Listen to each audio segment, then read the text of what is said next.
Boa noite, pessoal. Começa agora mais um Léo Stoppa ao vivo. Eu queria agradecer a todos vocês pelas participações e pedir os tradicionais compartilhamentos. Eu queria agradecer e colocar aqui já alguns comentários que estão subindo aqui. Deixa eu ver se eu consigo ir lá no início. Primeiro comentário da noite foi de Ettore Zuin, que manda um boa noite. Eu até respondi falando que hoje ia demorar um pouquinho mais, que eu estava ajustando as coisas. Reginaldo Cruz, boa noite, Léo. Rejane Maria Savenhago, boa noite. Lula Livre. Roberto Braga, boa noite. Stoppa. Marcos Exvier, boa noite. Leonardo Stoppa, boa noite. Marcos, boa noite. Todo mundo pulando aqui no canal. Leonardo Stoppa agora. Deixa eu dar um pulo lá no início dos comentários. Aqui do lado, será que é o mesmo? Ah, não, é porque o Ettore Zuin mandou um boa noite, Léo, nos dois canais. Obrigado, Ettore. Silvia Mirro, boa noite.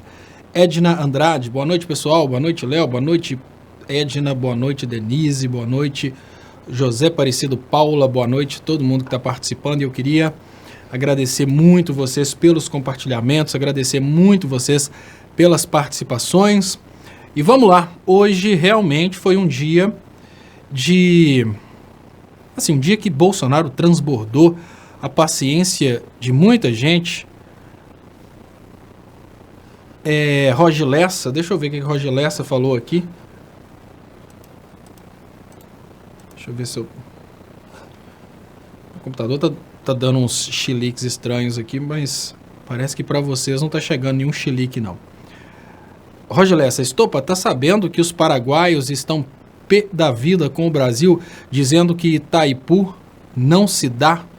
A situação dos paraguaios nessa situação de Itaipu é uma situação bem complexa, mas agora também com o Brasil destruído, Roger Lessa, esse Brasil que... tudo bem, Itaipu, por ser uma produção de energia muito mais barata do que as demais, ajuda muito o Brasil, porque joga o preço da energia lá para baixo, mas esse Brasil que está quebrando, a melhor coisa que os paraguaios fazem nesse momento é torcer para o Brasil não acabar de quebrar, porque um país sem indústria vai gastar energia elétrica com o quê? Ou seja, pode ser que o Brasil simplesmente não precise mais da energia de Itaipu. Leonir Barbosa Filho, Léo, tem que haver um clamor popular muito enfático num provável pedido de impeachment, não achas? Falando sobre a questão do impeachment, haja vista a falta de moral do Rodrigo Maia. Olha, pessoal, sobre o impeachment, eu vou falar com vocês o seguinte. A primeira coisa, eu vou numa direção bem diferente da direção que é trazida pelas pessoas. As pessoas pensam, normalmente as pessoas pensam o seguinte, as pessoas pensam assim, olha, o impeachment... as pessoas trazem o seguinte raciocínio: esse impeachment ele vai acontecer porque o Bolsonaro falou bobeira, ou porque o Bolsonaro está fazendo coisa errada. Deixa eu só ver se eu consigo acertar esse áudio aqui. Oi, isso. Alô, ei, alô, ei, alô, ei. Só acertando o compressor aqui porque eu estou fazendo o projeto todo novamente. Esse projeto aqui que já estava funcionando direitinho, de uma hora para outra, ele simplesmente perdeu-se. Eu estou montando ele todo de novo, e se vocês puderem mandar um feedback aí de como que está a situação do som, eu agradeceria muito. Pessoal, veja bem, essa questão do impeachment, algumas pessoas pensam da seguinte maneira, algumas pessoas pensam assim, o Bolsonaro falou bobeira, por isso impeachment, crime de responsabilidade. Não tem nada a ver com crime de responsabilidade, não tem nada a ver com nada. Olha, o Temer cometeu todos os crimes da humanidade e ele não sofreu processo de impeachment, não sofreu absolutamente nada. Ou seja, eu não estou falando com vocês que o Bolsonaro começa a correr riscos porque o Bolsonaro tenha cometido o crime, tenha falado bobeira, não. Não é bem isso. O que eu falo com vocês é que os elementos apontam para que os que verdadeiramente mandam no Brasil, que são os banqueiros, que são os poderosos, os elementos apontam para os banqueiros estarem querendo fugir do Bolsonaro. O que eu consigo perceber é isso, são elementos que começam a apontar para a possibilidade da queda do Bolsonaro. Porque o Bolsonaro fala bobeira, porque ele comete crime, mas os crimes são insignificantes. Não tem nada a ver. A Dilma caiu sem ter cometido crime algum. Para derrubar um presidente, basta que esse presidente esteja vulnerável e ao mesmo tempo que ele esteja vulnerável, seja uma decisão do poder financeiro. Deixa eu agradecer aqui no canal do Estopa, o primeiro superchat da noite, agradeço de coração, Rosane Alverga de Sá, falei certinho agora, Rosane, obrigado. Boa noite, Léo Estopa, dia que Bozo transbordou, bom demais, muito obrigado, Rosane. Olha, pessoal, então, hoje foi um dia que realmente o Bozo transbordou, mas o transbordar do Bozo não teria incomodado nada se não tivéssemos vários elementos incomodando o poder financeiro.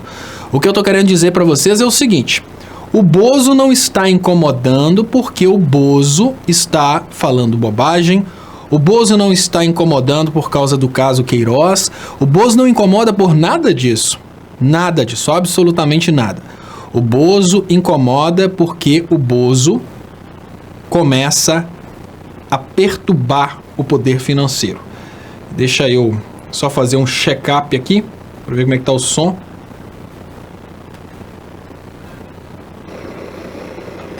Ah, eu tô percebendo que tá tendo um ruidinho, a pessoa falou comigo, Léo, tá meio chiando.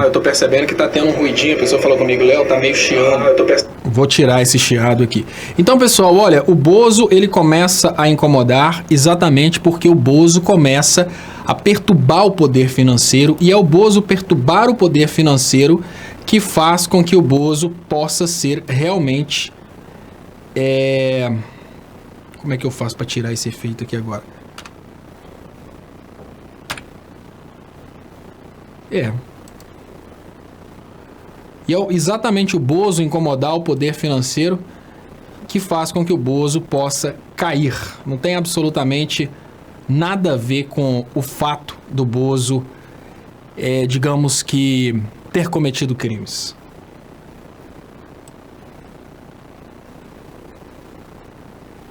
Aí agora eu tô meio... Agora a coisa tá complicada pra mim aqui, porque agora eu não tô conseguindo tirar o chiado.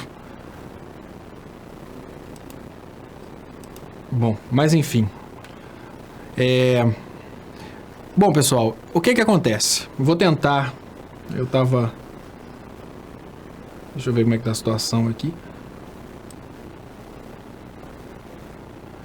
E o Bozo... Ei. O treco não tá bom, não. Não consigo tirar o efeito, que tá dando problema. Ah, consegui. Agora eu consegui. Beleza, bom, vamos lá então, vamos dar sequência. Bom, pessoal, o que acontece? O Bozo, ele incomoda agora o poder financeiro. Por quê? Vejam bem. A Vaza Jato, ela começou a cutucar banqueiros. No momento que a Vaza Jato começou a cutucar banqueiros, ela começou a cutucar quem manda no país. O problema é o seguinte, pessoal, até bem pouco tempo atrás, o Bolsonaro, ele estava tomando toda a pancada das coisas que estavam dando errado. Olha que interessante. Bolsonaro estava o bode expiatório perfeito. O Bolsonaro, tudo que estava acontecendo de errado no Brasil, uma parte da sociedade culpava o Bolsonaro, a outra parte culpava o PT. Então veja bem, a parte que é anti-Lula insistia naquela ideia que o PT quebrou o Brasil e que tudo que está dando errado hoje está dando errado porque o PT quebrou o Brasil. A parte Bolsonaro, a parte anti-Bolsonaro, a parte que não gosta do golpe, ela estava toda trabalhando em cima da ideia de que o Temer, né, o golpe destruiu o Brasil, e na sequência veio o governo Temer, que a continuação do governo Temer a continuação do governo Temer é o governo Bolsonaro, óbvio. Até então estava bom demais, até então a coisa estava perfeita. Veja bem, todos os problemas estavam caindo em cima do Bolsonaro. Quem gosta do Bolsonaro achava que o problema era o PT. Aí de uma hora para outra começa a Vaza Jato. A Vaza Jato começa a expor, por causa do Sérgio Moro, veja bem, por causa do Sérgio Moro, a Vaza Jato começa a expor o ministro do STF, começa a expor várias autoridades, aí daí a pouco a Vaza Jato chega num ponto delicado, que são os que mandam no Brasil, os que realmente mandam no Brasil. Aquelas pessoas que chamam Dallagnol e Fux para conversas secretas, os banqueiros. Quando a Vaza Jato chega nos banqueiros, a Vaza Jato começa a incomodar gente poderosa, gente que inclusive manda no Bolsonaro. E aí a coisa começa a mudar de rumo e mudar bem de rumo. Como que eu consigo perceber que a Vaza Jato está incomodando os banqueiros e que a coisa começa a mudar de rumo, pessoal? Olha, o Dória, ele representa de uma forma muito clara os interesses do sistema financeiro brasileiro. Não tem nenhuma dúvida que o posicionamento do Dória pode ser extrapolado para o posicionamento de outras pessoas do PSDB e pode ser extrapolado também para as pessoas que são do PSDB, mas não são filiadas, como, por exemplo, o Fux, o Barroso, o Moro, o Dallagnol.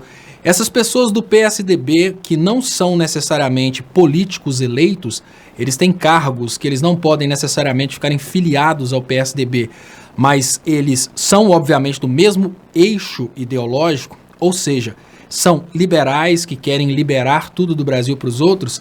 Eles começam a demonstrar um certo medo da continuidade do Bolsonaro.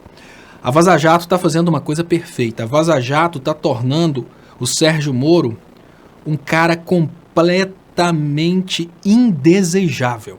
É isso mesmo.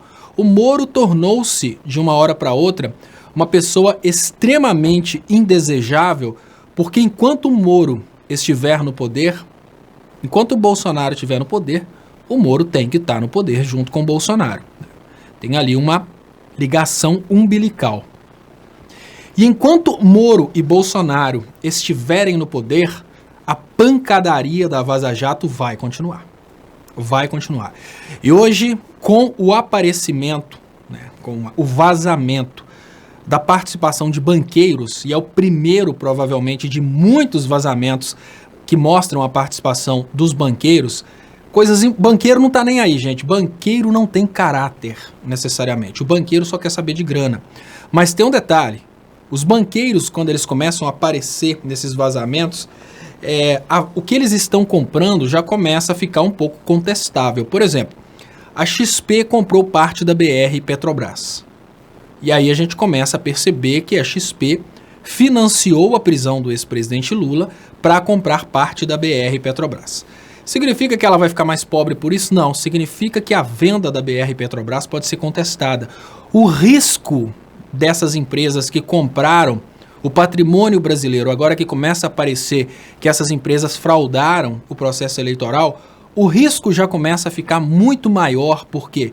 Porque na hora de reestatizar uma BR Petrobras, vamos imaginar que a esquerda volta ao poder e quer reestatizar. Uma coisa é querer reestatizar simplesmente num processo de privatização que foi um processo justo, um processo limpo. Aí beleza, chega lá e vai ter que comprar na mão da XP Investimentos. Agora, existe uma diferença muito grande. A XP Investimentos, ela financiou a quebra do Brasil, ela financiou a distorção do processo democrático, ela financiou a prisão do ex-presidente Lula, ainda que de forma indireta. Ela comprou o trabalho do Dallagnol, comprou o trabalho do Fux, comprou o trabalho do Sérgio Moro e agora a XP Investimentos se beneficia do Bolsonaro eleito, como? Comprando a BR Petrobras. E a pergunta básica é o seguinte: será que isso não seria motivo suficiente para tomar a BR Petrobras da XP? Se é ou não é, isso é um detalhe. O detalhe é que esse risco começa a aparecer. E à medida que esse risco vai aparecendo, os banqueiros já começam a ficar com medo de perder dinheiro. Lembre-se, banqueiros não têm amor a nada. Banqueiros são máquinas preocupadas em ganhar dinheiro, investidores preocupados em ganhar dinheiro. Então eles não jogam com emoção. Para eles, Bolsonaro viver ou morrer não faz diferença, desde que eles ganhem dinheiro. O banqueiro, provavelmente, de acordo com o valor da oferta, ele não teria problemas em vender o filho dele ou a filha dele para doação de órgãos. O negócio é o valor da oferta. Então, o que eu quero falar com vocês é isso. Não pensem que o banqueiro vai pensar, não, o banqueiro gosta do Bolsonaro e não gosta do Lula. Não, o banqueiro está a fim de que o governo que mais o beneficie fique, obviamente, no poder. Então, o que a gente pensa é o seguinte: nesse momento, esses vazamentos que conectam Sérgio Moro, Fux, Dallagnol aos banqueiros já começam a trazer um certo risco de que esses banqueiros possam perder dinheiro.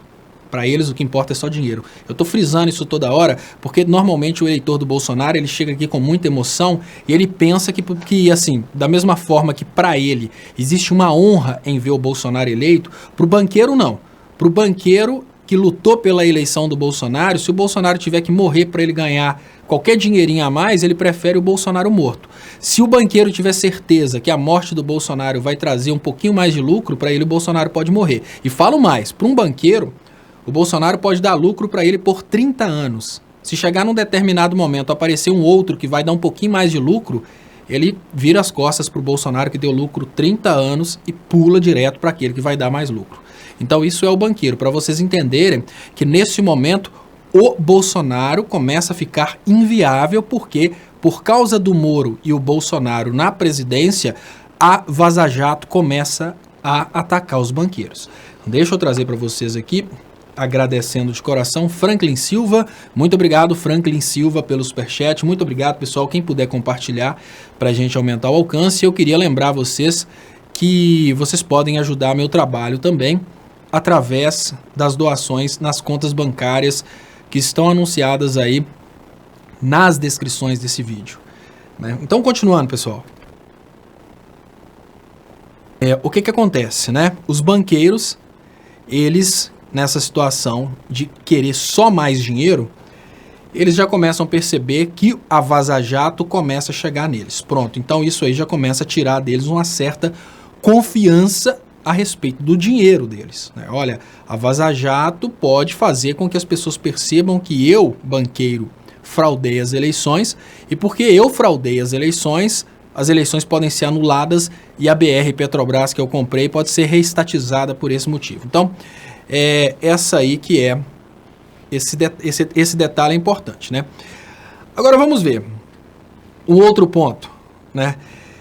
O Bolsonaro no poder e o Sérgio Moro no poder são, sem dúvidas, o maior palco que existe para Vaza Jato. Se de uma hora para outra o Bolsonaro e o Moro caem, a Vaza Jato pode até continuar, mas ela vai ficar dentro da nossa bolha. Por quê? Porque a Vaza Jato, enquanto a Vaza Jato estiver batendo no presidente e no ministro da Justiça, a Vaza Jato vai ter uma certa repercussão mundial, inclusive. A partir do momento que o ministro cair, que o presidente cair, a Vaza Jato mingua junto, porque não tem mais grandes personalidades para serem atacadas. Acabou, né? Se vocês terem uma ideia, o evento do Gedel, ele acabou com o tamanho do Gedel, né? O caso das malas de dinheiro. Os desvios do Eduardo Cunha acabaram com o tamanho do Eduardo Cunha, ele sumiu. Por que continuam falando sobre triplex, sítio? Por causa do tamanho do presidente Lula.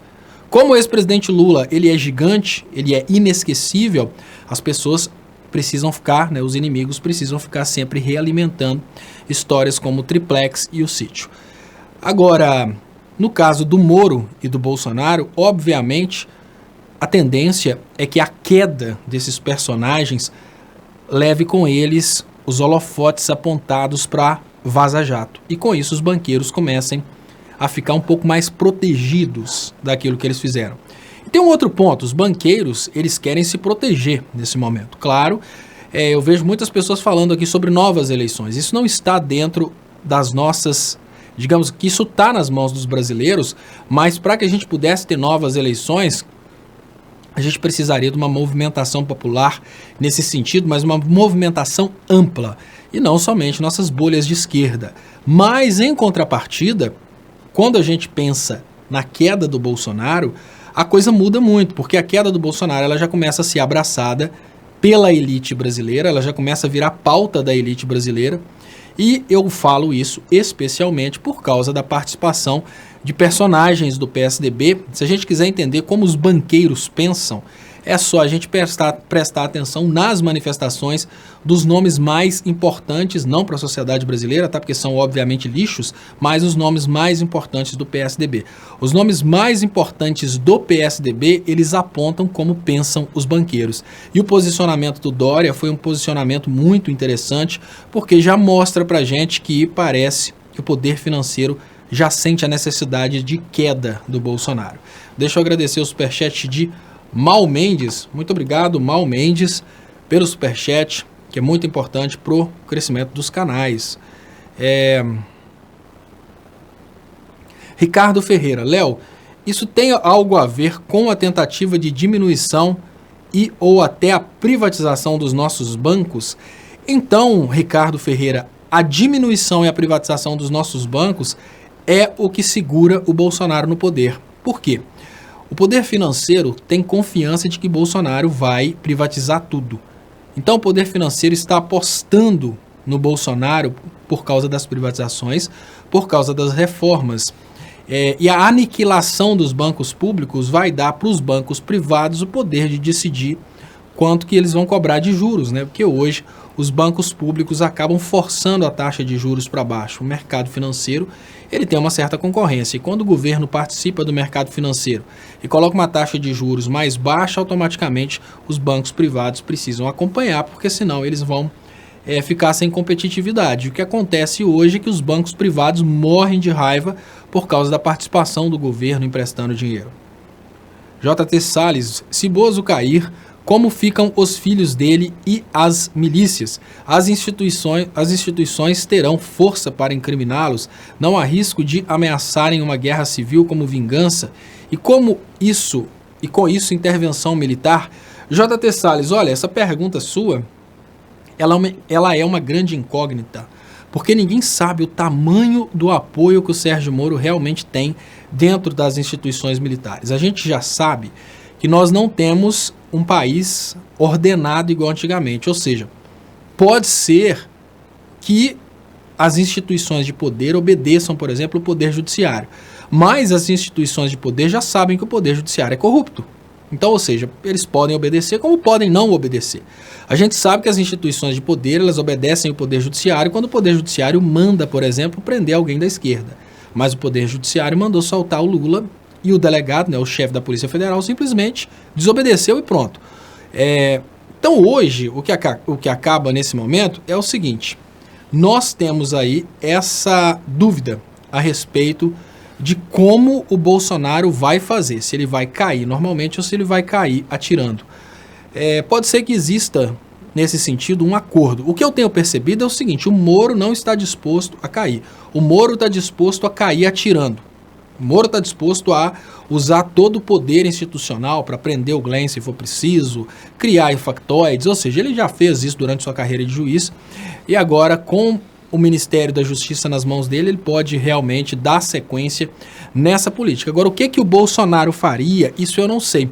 Porque o Moro, o que acontece é o seguinte, pessoal: quando a gente pensa no Sérgio Moro, a gente pensa num cara que cometeu crimes de traição da pátria.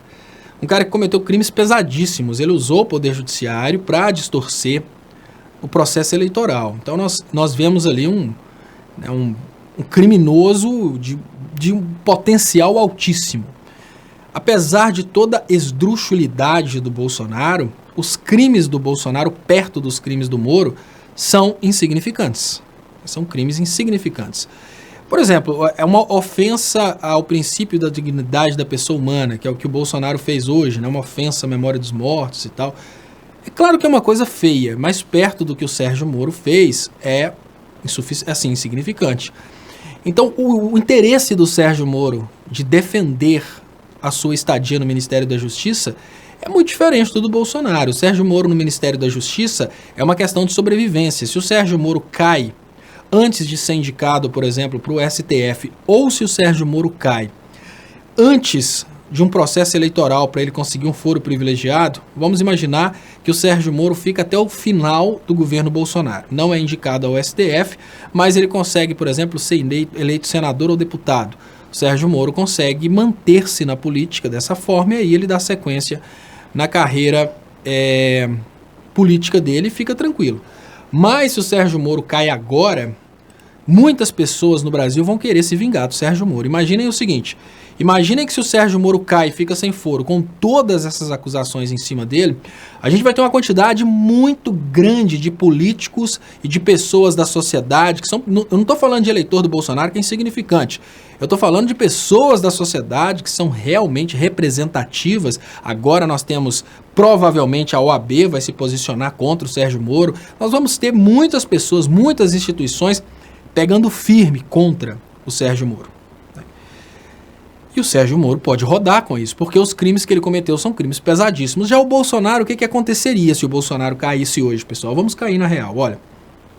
Se o Bolsonaro caísse hoje, o Bolsonaro ia deixar de ser presidente e voltaria para a política.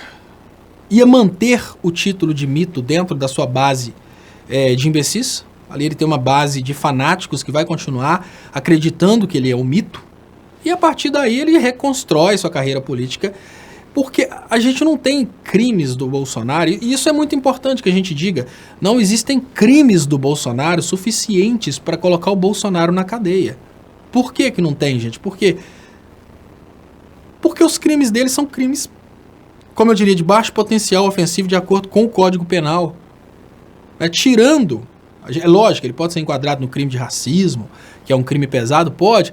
A probabilidade disso acontecer é muito pequena. A probabilidade do Bolsonaro ser colocado na cadeia no Brasil é muito pequena. Isso porque o Bolsonaro faz parte do eixo liberal. Se o Bolsonaro fizesse o que ele fez, sendo progressista, ele estaria condenado a 50 encarnações na cadeia. A gente sabe disso. Mas o que o Renato Braga fala aqui contextualiza tudo. Tipo assim, o Renato Braga fala aqui, ó. O que é o mais importante? O importante é que não interessam os crimes. Claro que o Bolsonaro já cometeu vários crimes que podem ensejar aí um processo de impeachment, já assim. Ele cometeu vários crimes de responsabilidade no momento que ele legislou sobre coisas que ele não tem competência, só ali já seria suficiente. Só o decreto, por exemplo, para a liberação do porte de armas já é suficiente para o Bolsonaro cair. Porque o que é o crime de responsabilidade? O crime de responsabilidade é um crime cometido como ato de presidente da República. Então, se ele der um tiro numa pessoa, é um crime comum. Agora, como presidente, se ele toma uma atitude que é contrária à Constituição, aí é um crime de responsabilidade, contrária à lei, contrária à Constituição. E o presidente tem uma competência legislativa, tem coisas que ele pode lançar decretos, tem coisas que ele não pode. Ele lançou vários decretos relacionados a coisas que ele não podia fazer. E tem coisas do tipo confusão de patrimônio público com patrimônio particular, coisas bobas, insignificantes do tipo, eu acho insignificante, mas é lógico, é suficiente para tirar ele da presidência, como usar veículos oficiais para festa de família.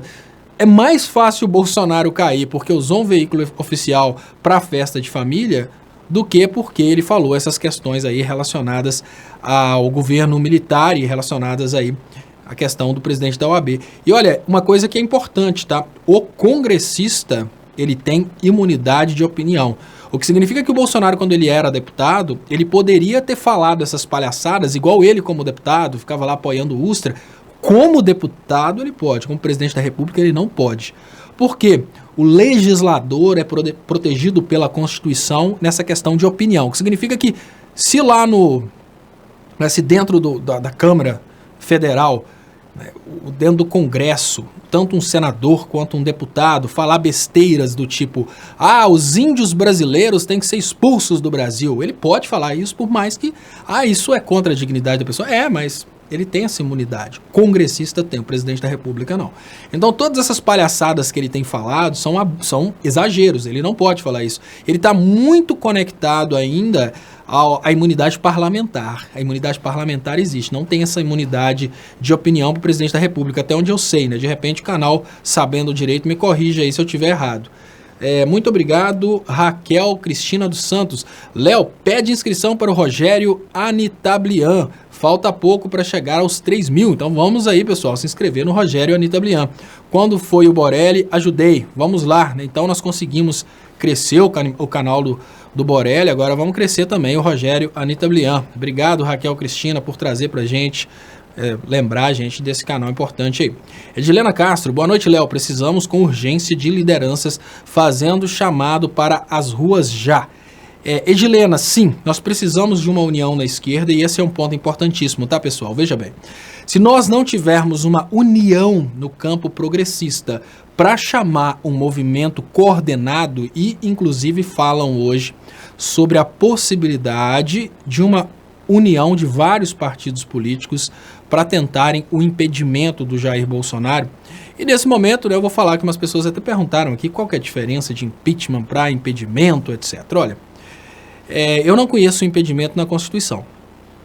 Eu não conheço essa... Né, eu lembro pouco da Constituição. Né, o Miguel Reale Júnior, quer dizer, o filho do Miguel Reale, né, porque eu acho que para ser chamado de Miguel Reale, a pessoa tinha que ter um pouco mais de caráter e ele apoiou um golpe de Estado no Brasil, então eu não acho que ele pode carregar o nome do pai dele.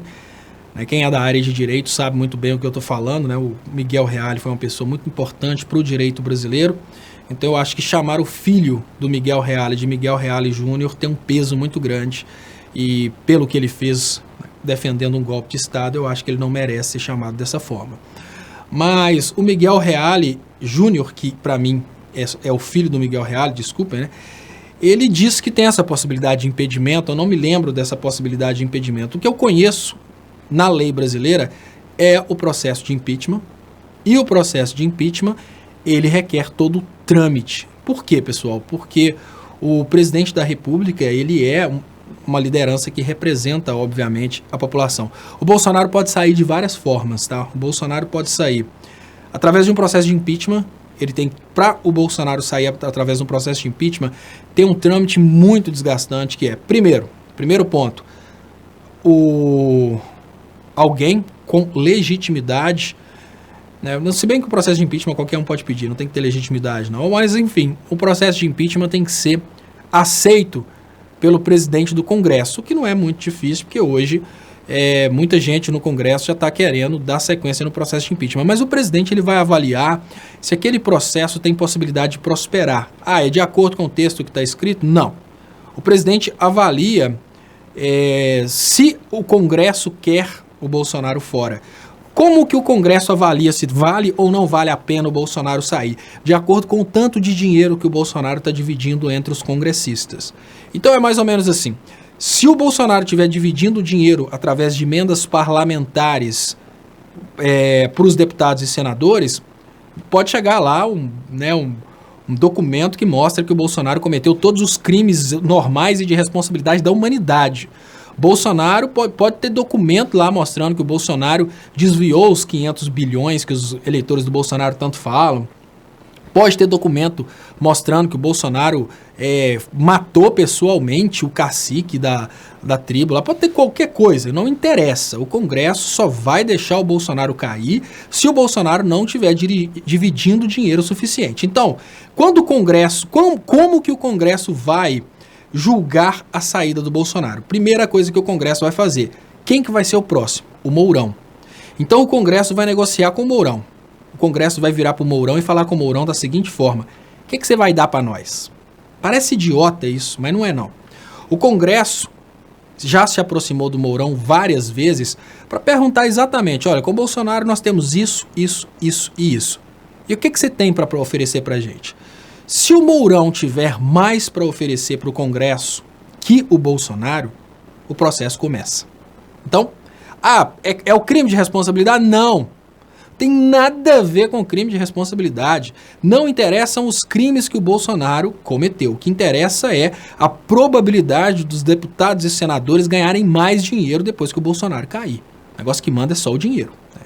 Então, pronto. Se o Congresso fechar com o Mourão uma possibilidade deles ganharem mais grana com o Mourão do que o Bolsonaro, aí o processo começa. Aí o processo é aceito. E o processo segue. A qual processo? Não interessa. Bolsonaro pode sofrer um impeachment por ter feito uma foto com a faixa presidencial. Se eles quiserem, eles tiram o Bolsonaro da presidência por isso. Porque o processo é político. Eles não tiraram a Dilma por causa das pedaladas fiscais, que até hoje o povo não sabe o que é. Então, enfim, Se eles quiserem tirar o Bolsonaro, eles vão tirar o Bolsonaro por qualquer motivo. Inclusive, e de acordo com os princípios constitucionais, uma pessoa que fala tá ok não pode ser presidente da República. E aí, eu voto pela minha mãe, pela minha avó, que o tá ok é uma coisa errada. E aí vai e tira o Bolsonaro, porque o Bolsonaro fala tá ok. O negócio é só a grana, só a grana. Mas aí, beleza. Chegamos lá. Marcelo de Mello, a Anitta Blian chegou nos 3 mil, então parabéns Anitta Blian, e agora é só crescer mais. Muito obrigado, pessoal, muito obrigado a todos vocês que ajudaram, né, se inscrevendo no canal do Rogério Anitta Blian. Então olha só, pessoal, depois que chegou, e o Tony Conceição fala, então o mito nunca mais, não sai nunca mais, tá ok? Então Tony Conceição, isso é muito relativo. Se o mito sai ou não sai, não interessa o que o mito faz, não interessa se ele é bom, se ele é ruim, não interessa. O que interessa é, o Congresso vai ganhar mais dinheiro com o Mourão? Se o Congresso fecha com o Mourão para ganhar mais dinheiro, o processo começa a andar. No andamento do processo, eles vão fazer uma contraproposta para o Bolsonaro. Olha que picaretagem. É mais ou menos assim, o processo começa a partir do momento que o Mourão faz uma proposta maior do que o que o Bolsonaro tem hoje. Então vamos supor que hoje o Bolsonaro está dividindo 40 milhões em emendas parlamentares, hoje. Aí o Mourão conversa lá com a articulação do impeachment e fala, eu ofereço 45. Aí o processo começa. Se o Mourão não cobrir a oferta, o processo nem começa. Vocês já repararam que fica lá engavetado, lá ficam engavetados vários processos de impeachment, crimes pesadíssimos, e mesmo assim estão lá os processos lá engavetados, não interessa. Se não tiver uma contraproposta do vice, o processo nem começa. Aí vamos imaginar que o vice cobre a proposta de emendas parlamentares, ora existente, do Bolsonaro. Então beleza, o vice fala, eu vou dar 45 milhões. Aí o processo começa. O processo começa para gerar angústia no Bolsonaro. E o processo começa a rolar. Nisso que o processo está rolando, marcam o julgamento do processo. E aí entra um detalhe bem pesado. O Bolsonaro tem que dar dinheiro para as emissoras de televisão, para elas não ficarem bombando o caso do processo. E o Bolsonaro tem que cobrir a oferta do Mourão.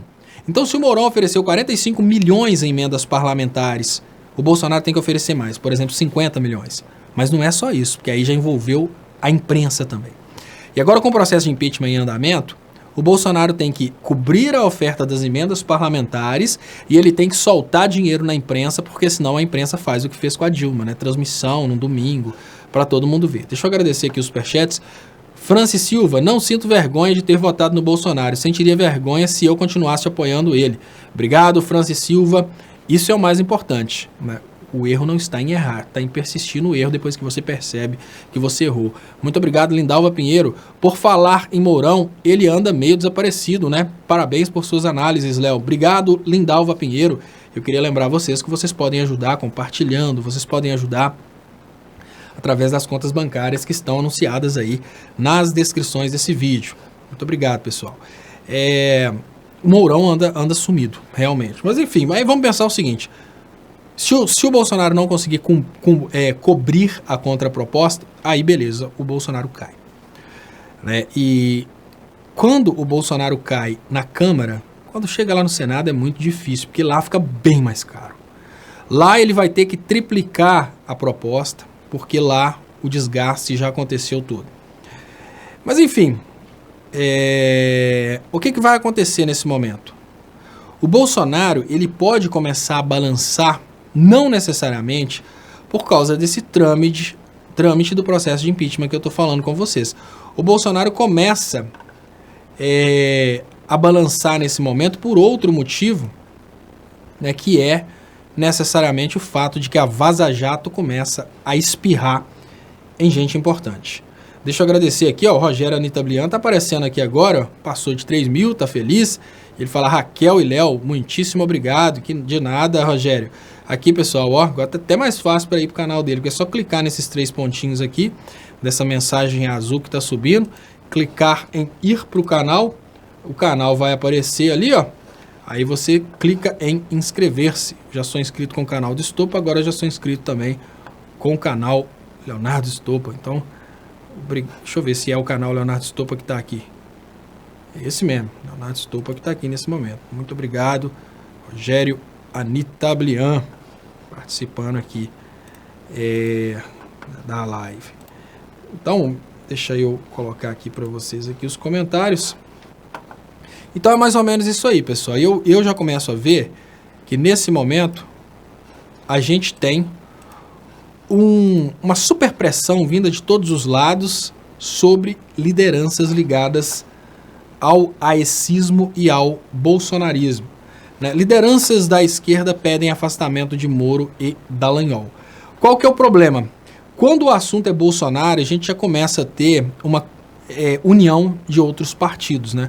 Posicionamento, inclusive, do partido do Sérgio Moro, que é o PSDB. Mas quando o assunto é Moro e Dallagnol, a esquerda apenas que vai trabalhar pela queda do Moro e Dallagnol.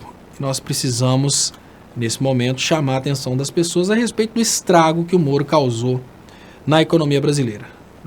Em nota, lideranças da esquerda, como o ex-prefeito Fernando Haddad, o governador do Maranhão, Flávio Dino, e o líder do MTST, Guilherme Boulos, repudiam intimidações contra o jornalista Glenn Greenwald, também pedem o afastamento do ministro Sérgio Moro, da Justiça e Deltan Dallagnol. Chega de vale tudo, ilegalidades e abusos, diz o texto. Tá bem difícil esse afastamento institucional, porque o problema não são as pessoas, o problema são as instituições. E a Ivana Panhota fala, não, agora tem a OAB pedindo o afastamento de Moro. Eu vi um conselheiro da OAB pedindo o afastamento de Moro, mas logo no início, assim que saíram os primeiros vazamentos, a OAB já tinha pedido o afastamento imediato do Sérgio Moro e do Dallagnol, e obviamente o que a OAB queria dizer naquele momento é que o Sérgio Moro e o Dallagnol, se eles continuassem com cargos de ministro da Justiça e procurador federal, eles poderiam influenciar nas investigações. É exatamente o que o Sérgio Moro está fazendo, pedindo, por exemplo, a destruição das provas. O Sérgio Moro tem trabalhado no sentido de pedir à Justiça Federal, à Polícia Federal, para destruir as provas que estão sendo encontradas contra ele, uma coisa que é inadmissível, né, pessoal? Olha, o cara é o principal investigado no processo, porque falam que estão atrás do hacker, mas o hacker simplesmente trouxe um monte de falhas aí nos julgamentos do Sérgio Moro, um monte de crimes do Sérgio Moro, vamos dizer assim. E aí os crimes que foram trazidos, né, os crimes do Sérgio Moro, eles estão sendo destruídos a pedido do Sérgio Moro. Deixa eu agradecer aqui do lado de cá. Muito obrigado, Rosângela Andrade. Muito obrigado pelo superchat. Muito importante para o crescimento dos canais. Muito obrigado também, Francis Silva. Lula ladrão roubou meu coração. Obrigado, Francis Silva. O Lula, ele é uma pessoa fantástica, né? Porque o Lula teve a paciência de esperar a verdade aparecer. Ele poderia ter ido para embaixadas, né? Igual falava, ele deve se exilar e tal, que nada. Ele rapou fora para dentro da Polícia Federal, ficou dentro da Polícia Federal e de lá ele praticamente foi vendo a situação no Brasil mudar, e hoje a gente tem uma situação que ele só continua preso por causa de que os criminosos são aqueles que têm o poder de decidir a saída dele. Então o que nós temos hoje no Brasil e o mundo inteiro vê é um monte de criminosos controlando as chaves da cadeia, né? Infelizmente é isso que a gente tem. André Xavier, deve ter um minério mais poderoso do que o petróleo nas terras dos Wayap, que os americanos ambicionam. Não é, pessoal? Andréia Xavier, pode ser urânio, né? Normalmente os americanos, eles querem controlar todo... né? O Brasil tem muito urânio, e os americanos querem controlar todo o urânio brasileiro, porque o urânio ele é muito importante para a questão de soberania. Com urânio você consegue produzir energia térmica e automaticamente converter essa energia térmica, por exemplo, em vapor pressurizado. Você pode converter em energia elétrica. O que fez a China crescer tanto assim é exatamente, além de, lógico, educação, disponibilidade energética. E o urânio, como sendo uma fonte energética muito barata em comparação, por exemplo, com o óleo, ele tem dois problemas para os Estados Unidos. Os Estados Unidos controlam a venda do petróleo, a venda de tudo. O brasileiro para de comprar o petróleo para produzir energia elétrica a partir de óleo combustível, a partir de carvão, né? Vamos pensar assim, hidrocarbonetos, né? Porque o carvão não é necessariamente derivado do petróleo. Então, o Brasil para de comprar esse carvão, normalmente é vendido pelas mesmas empresas que vendem petróleo, e o Brasil passa a utilizar o urânio. Então, os Estados Unidos perdem de duas formas. O Brasil passa a ter abundância de energia e não consome a energia deles. Muito obrigado também. Deixa eu colocar aqui. ABS Soares. Muito obrigado, ABS Soares, pelo superchat. Muito importante para o crescimento dos canais. Ricardo Ferreira. Léo, esse infeliz só cai se a elite quiser? Ele pergunta, e eu digo sim. A escravidão só teve fim porque incomodava a elite da época? Exatamente. É o mesmo filme? Sim. É muito triste imaginar isso, Ricardo Ferreira. Olha, a escravidão só caiu por dois motivos. O primeiro motivo, a Inglaterra queria mercado consumidor. E o que acontecia? A Inglaterra queria concorrer com os produtos brasileiros. E o escravo, como ele não tinha salário, ele não tinha liberdade de consumo. Só por isso. Não foi por questões de humanidade, até porque a Inglaterra vendia os escravos no passado. Ela precisava de mercado de consumo, ela queria realmente utilizar o livre mercado, então ela transformou os escravos em libertos. Como? Colocou os escravos que estavam antes trabalhando. Só para vocês terem uma ideia. Só para vocês terem uma ideia como é que esse processo de... eu não diria libertação dos escravos. Esse processo de demissão dos escravos, ele foi covarde no Brasil. Vamos imaginar que na época existia um veículo de formação de opinião pública. Na época existia o Nando Moura, da época existia uma Rede Globo, da época existia isso tudo na época. Então duas coisas aconteceram simultaneamente. A primeira delas foi a proibição de se ter escravos, isso no primeiro momento, e ao mesmo tempo teve um trabalho aí extremamente racista de desvalorizar os escravos e incentivar mandar os escravos para longe. Qual que era a intenção naquela época? A intenção era libertar os escravos, mandar os escravos para o interior do Brasil, imaginando que os escravos morreriam de fome, e contratar europeus. Qual que era a intenção comercial da Inglaterra nisso? A Inglaterra queria ocupar todos os cargos que antes eram ocupados por escravos por europeus, por exemplo, italianos. Foi assim que meu trisavô veio da Itália. Ocupando esses cargos com europeus, a Inglaterra teria mercado consumidor no Brasil. Então a Inglaterra conseguiu, de uma vez só, tirar os escravos da fazenda. E qual foi o argumento? Na época, os bolsonaros da época falavam que o Brasil estava muito feio e precisava fazer um trabalho de branquificação do Brasil. E para fazer um trabalho de branquificação do Brasil era preciso demitir os escravos, mandar os escravos para o meio do Brasil, para os escravos morrerem de fome, sumirem da face da terra brasileira. E a partir daí começaram a contratar, né? Foi nessa época, por exemplo, por que existe um racismo extremo nas regiões que elegeram o Bolsonaro com tanta força, né? Olha, o Bolsonaro se conecta muito à ideologia pós-escravidão, que é aquela ideologia de que nós até libertamos os escravos, mas nós queremos os escravos mortos porque a gente não quer negro no Brasil. Essa ideologia, ela foi a ideologia que trouxe o imigrante europeu depois da libertação da escravidão, e consolidou um super racismo nessas regiões, por exemplo, na região sul, onde Bolsonaro ganhou de uma forma muito expressiva. Exatamente por quê?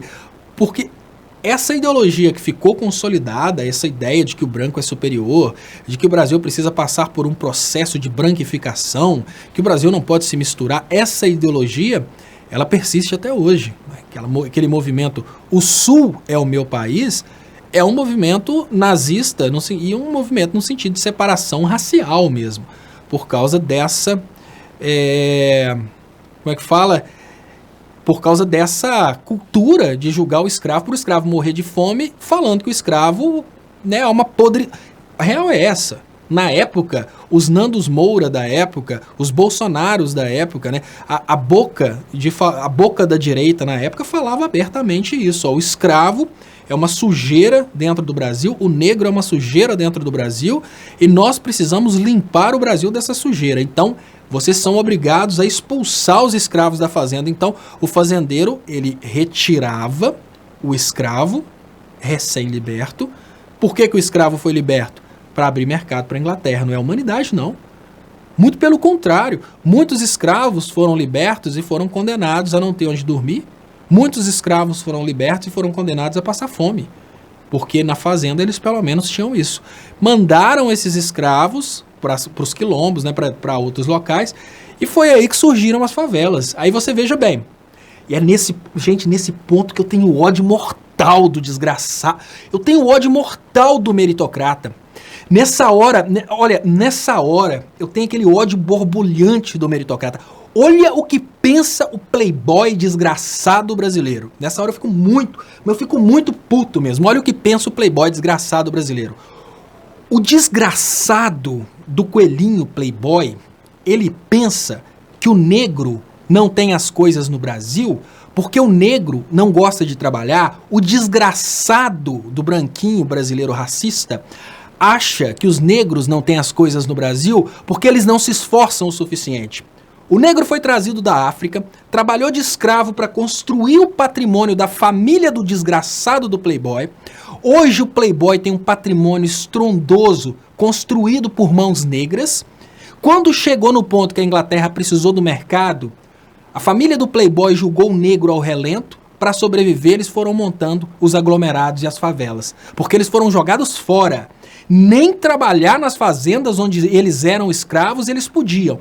Aí pega o cara que foi arrancado da África, olha bem, a família foi arrancada da África, vendida como escravo no Brasil, construiu o patrimônio da família do desgraçado do playboy racista, e depois de ter construído o patrimônio, o castelo do desgraçado do playboy racista, foi julgado fora, porque lá na Inglaterra decidiram que o negro tinha que ser julgado fora, para o italiano, o alemão, para o europeu ocupar as vagas do negro e gerar mercado consumidor para a Inglaterra.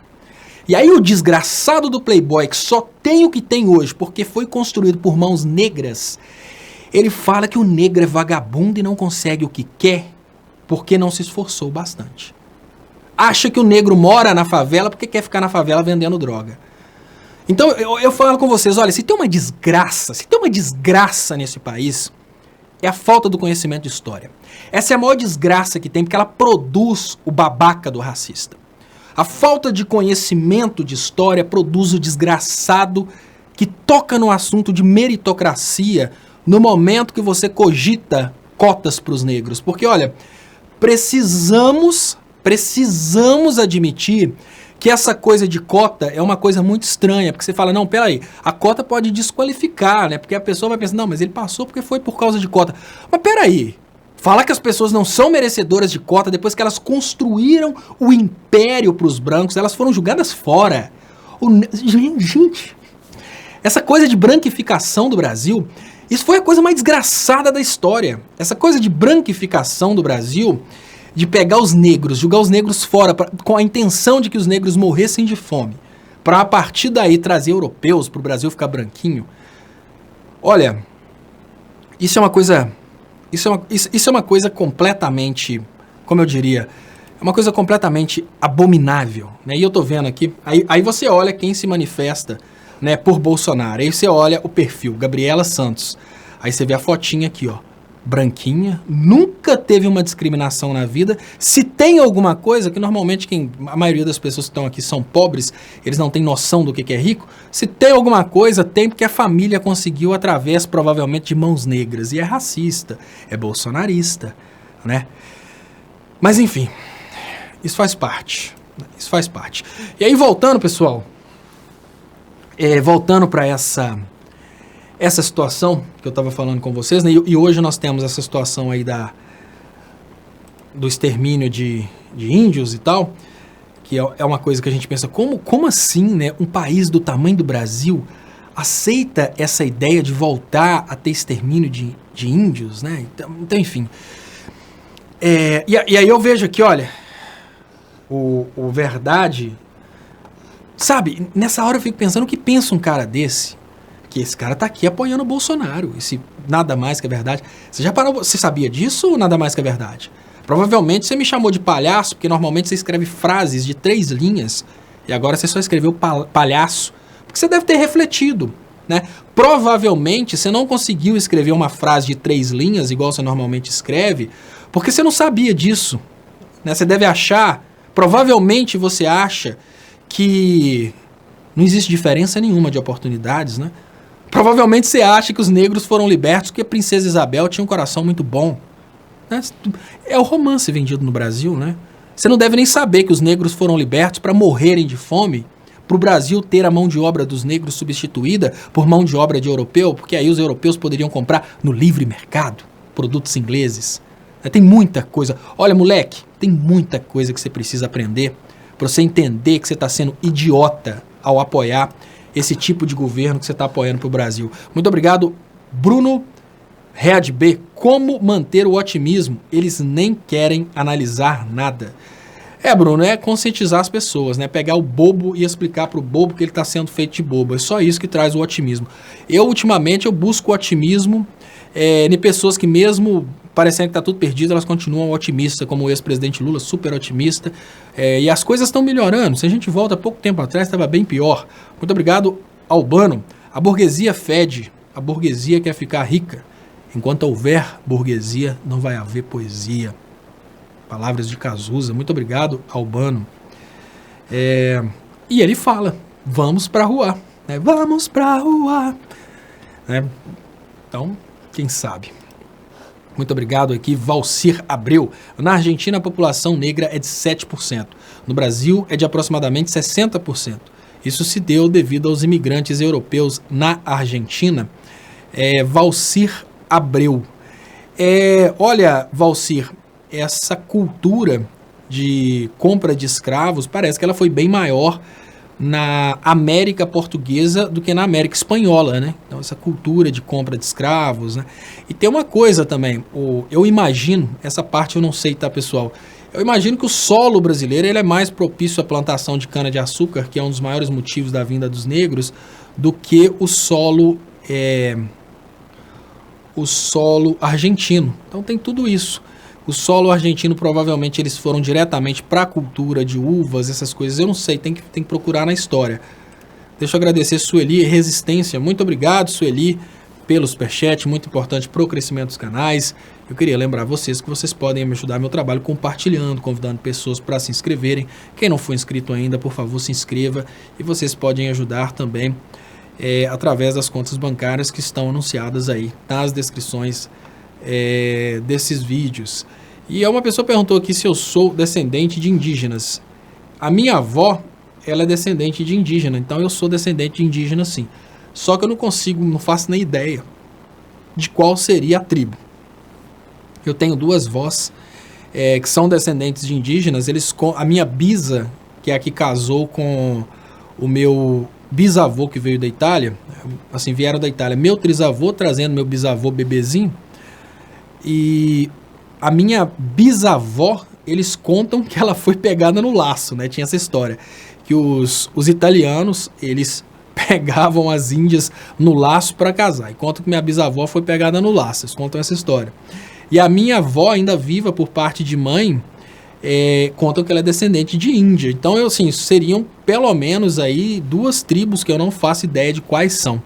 Mas tem sim essa descendência. Pelo menos contam, né? Deixa eu agradecer aqui Sueli de Resistência mais uma vez. E a Paula Porto. Léo, expulsa esses bolsominions sem argumentos e sem educação da sua live. João Gabriel, ótima campanha. Bloqueie bolsominion. O que acontece nessa questão do bloquear o bolsominion, pessoal, é que tem os moderadores e eu não consigo ler tudo. Quando eu vejo que uma coisa é desrespeitosa, eu bloqueio sim. Quando é uma manifestação de direita, né, uma coisa boba, eu não bloqueio não. Mas quando é uma coisa pesada, eu bloqueio sim. Olha, e eu tô vendo aqui, um colega falou aqui, Maria, a TV Senado está falando sobre Brumadinho. Se tem uma forma de pressionar a queda do Bolsonaro, é cutucando as grandes empresas, né? Se a esquerda realmente quisesse derrubar o Bolsonaro, a esquerda traria a podridão das grandes empresas, falando, enquanto o Bolsonaro estiver no poder, a gente vai levar à tona a podridão das grandes empresas, porque são elas que seguram o Bolsonaro no poder.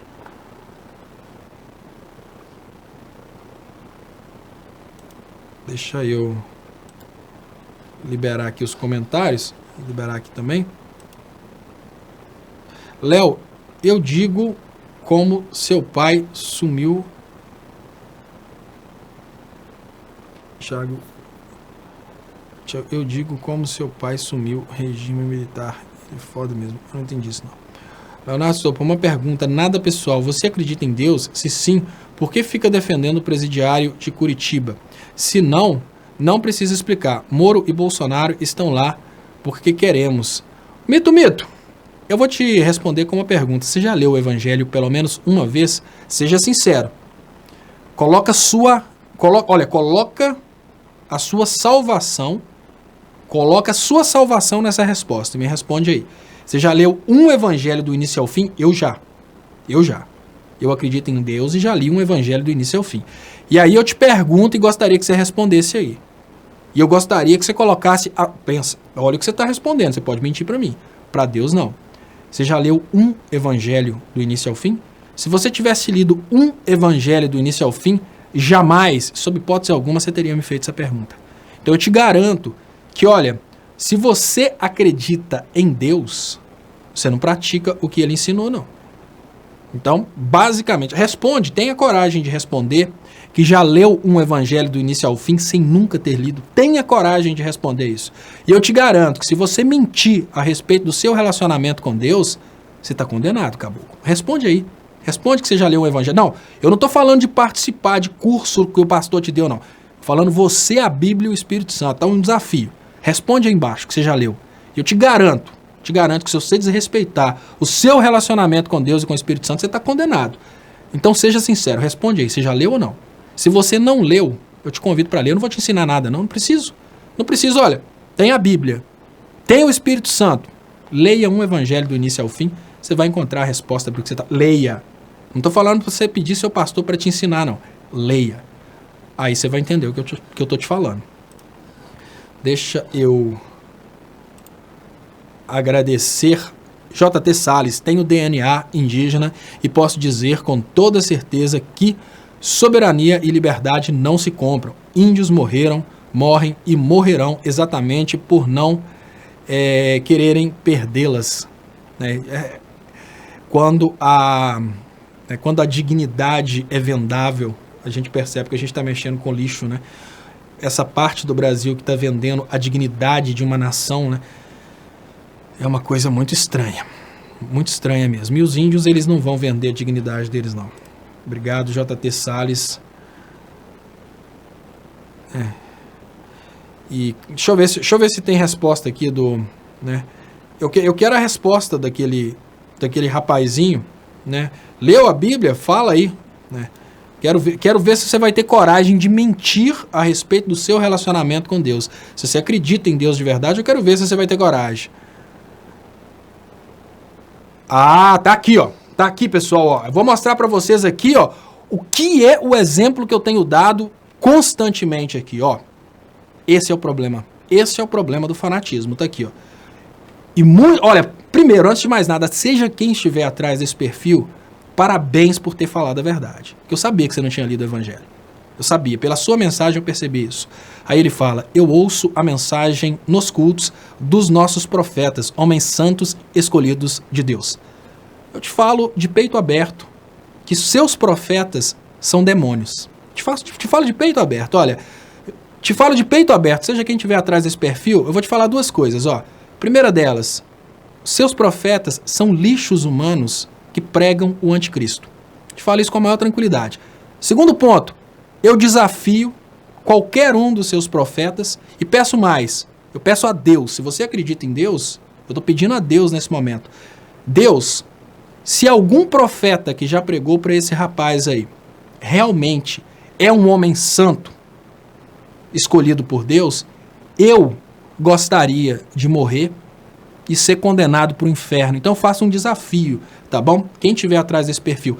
Se algum dos seus profetas for escolhido por Deus, eu estou nesse momento pedindo Deus para tirar a minha vida e me condenar diretamente para o inferno. E eu te falo mais. O grande problema da sociedade brasileira hoje é porque pessoas como você estão sendo iludidas por anticristos que se escondem atrás de pessoas que parecem ser profetas escolhidos por Deus, mas na verdade são o anticristo disfarçado. Quer ter certeza disso? Não precisa me escutar. Muito simples. Se você quiser ter certeza do que eu estou falando, eu vou te dar o maior desafio da sua vida, cara. O maior desafio da sua vida. E esse desafio é um desafio que você não pode deixar de fazer. Por quê? Não estou te pedindo para escutar comunista nenhum. Você vai fazer o seguinte, você vai pegar a sua Bíblia, pode pegar agora, inclusive, e a primeira coisa que você vai fazer antes de abrir a sua Bíblia, você vai olhar para o céu e vai pedir, Deus, manda para mim o Espírito Santo como orientador nesse momento. Eu quero que o Senhor me manda o Espírito Santo para que eu não seja iludido e não deixe que nada entre no meio da sua mensagem que você tem para mim. Pronto. E aí você vai ler um evangelho do início ao fim. Qualquer um. Presta atenção no que eu estou te falando. Perfil que está atrás desse mito. Olha só o que eu estou te pedindo para fazer. Não estou te pedindo para você escutar o Leonardo Comunista, não. Eu estou te pedindo para você pedir uma orientação. Qualquer uma pessoa que estiver aí, que for evangelho e nunca tiver lido um evangelho, eu vou te pedir, peça orientação pro Espírito Santo, para que você não seja iludido, para que nenhuma mensagem seja mal entregue. E leia um evangelho, pode ir no primeiro. Lê um evangelho do início ao fim. Cara, você vai ter uma experiência que você vai ficar impressionado. Você vai se sentir liberto do verdadeiro demônio. O demônio é astuto. O demônio é astuto. Você vai perceber que essas pessoas que você acha que são profetas escolhidos por Deus, na verdade são os mensageiros do diabo aqui na terra. Eles estão exatamente fazendo o que fizeram com você. Quando eles conduzem você a uma falsa orientação a respeito da palavra de Deus, eles conseguem fazer uma coisa muito perfeita. Eles conseguem, ao mesmo tempo, evitar que você tenha a verdadeira palavra e conseguem te conduzir para o diabo. Então, basicamente, não estou te pedindo para você me escutar, estou te pedindo para ler a Bíblia. Você vai negar? Você vai negar pedir o Espírito Santo uma orientação e ler uma Bíblia com seus próprios olhos, sem pedir nenhum intermediário além do Espírito Santo? Pronto. Se você fizer isso, eu te garanto a libertação. Agora, se você quiser continuar duvidando no Espírito Santo e na Bíblia para acreditar nos profetas escolhidos por Deus, aí, obviamente, é escolha sua, né? A mensagem está entregue, tá, companheiro? A mensagem está entregue.